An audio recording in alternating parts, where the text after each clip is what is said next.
Sir ఇప్పుడు అప్పట్లో లడ్డూలో కల్తీ జరిగింది అని చెప్పి ఈఓగా పనిచేసిన ఆ టైంలో ధర్మారెడ్డి గారు అజ్ఞాతంలోకి వెళ్ళి ఇంతవరకు కనిపించట్లేదు. అండ్ మనం చూసాం తిరుపతిలో గతంలో జగన్మోహన్ రెడ్డి గారి హయాంలో ఈ ఆవులను కూడా ఎవరైనా దానం ఇచ్చిన ఇట్లా అమ్మేసుకున్నారు అని చెప్పి కూడా కొన్ని వార్తలు వచ్చాయి.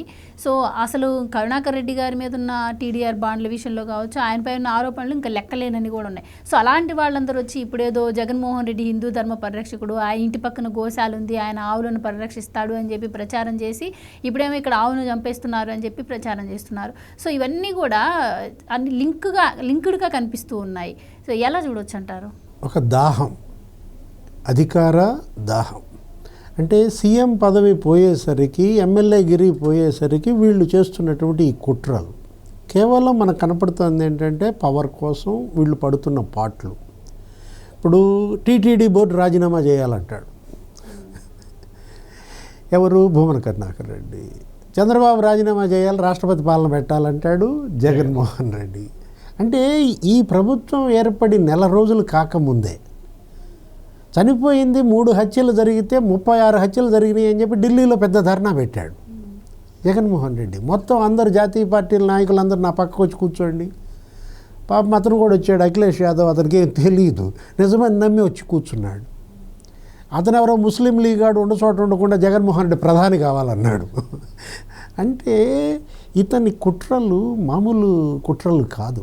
జగన్మోహన్ రెడ్డి ఇవాళ వీళ్ళందరినీ ఉపయోగించుకుని ప్రతి చోట ఒకళ్ళని అడ్డం పెట్టుకొని, రాజమండ్రిలోనేమో జాన్ బెన్నీ లింగాన్ని అడ్డం పెట్టుకొని, ఇక్కడ తిరుపతిలోనేమో భూమన కరుణాకర్ రెడ్డిని పెట్టుకుని, రాఫ్తాళ్లోనేమో తోపుదుర్తి ప్రకాష్ రెడ్డిని పెట్టుకుని, అసలు ఎక్కడికక్కడ అన్ని ప్రాంతాల్లో కూడా రెచ్చగొట్టడం, వదంతులు వ్యాపింపజేయటం, ఉద్రిక్తతలు సృష్టించటం, మత కలహాలు, ఫ్యాక్షన్ చిచ్చు, రౌడీయిజం. వినుకొండబోయాడు ఆ రౌడీ షీటర్ ఎవడు, అతను రషీద్ ఎవరో చంపేస్తే ఇద్దరు రౌడీ షీటర్లు ఒకళ్ళనొకళ్ళు చంపుకున్న పరిస్థితుల్లో మర్డర్ జరిగింది. వెంటనే అక్కడ ప్రత్యక్షమై గందరగోళం చేసేసాడు. ఏది అసలు తెలుగుదేశం వాళ్ళు వైసీపీ వాళ్ళని చంపుతున్నారు అన్నట్టుగా. ఇప్పుడు నిన్న సాక్షి పేపర్లో ఇందాక అదే కదా సత్యమూర్తి గారితో చెప్పింది.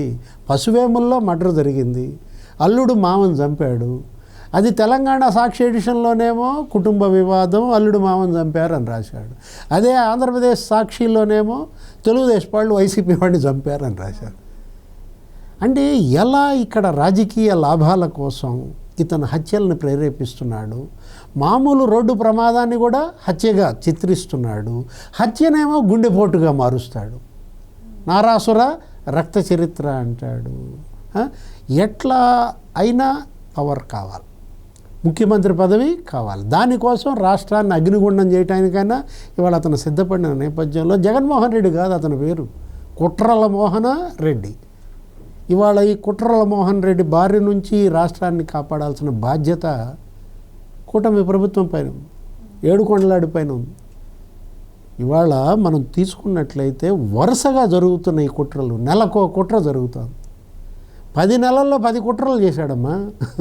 ఏది జగన్మోహన్ రెడ్డి ప్రభుత్వాన్ని డిస్టర్బ్ చేయటం కోసం, ఇక్కడ పాలన అస్థిరపరచడం కోసం, ఇక్కడ పెట్టుబడులు రాకుండా చేయటం కోసం, పరిశ్రమలను ఇక్కడి నుంచి తరిమేయటం కోసం కుట్రల మీద కుట్రలు చేస్తున్నాడు. లేని శాంతి భద్రతల సమస్యని సృష్టిస్తున్నాడు. దాన్ని భూతద్దంలో చూపిస్తున్నాడు. ఆంధ్రప్రదేశ్ని ఇవాళ అరాచక ప్రదేశ్గా చేయటమే లక్ష్యంగా జగన్ చేస్తున్న ఈ కుట్రల్ని తిప్పికొట్టాల్సింది కూటమి ప్రభుత్వం, ముఖ్యమంత్రి చంద్రబాబు. దీనిపైన అసలు ఒక ప్రత్యేకమైనటువంటి ఒక టాస్క్ ఫోర్స్ పెట్టుకోవాలి, ఒక పెద్ద సెల్ ఏర్పాటు చేయాలి. లేకపోతే వీళ్ళ కదలికలపైన నిఘా గనక పెట్టకపోతే మనం చూసాం, ఒకడు నరికేస్తామంటాడు, ఒకడు ఊచకోత అంటాడు, ఇంకొకడేమో బైబిల్ పక్కన పెడితే ఊచకోత అన్నాడు, ఒకడేమో గుంటూరు అవతలాలను నరుకుతా, గుంటూరు అవతలాలను లాగి కొడతా, ఇంకొకడైతే అసలు దాడే చేస్తాడు.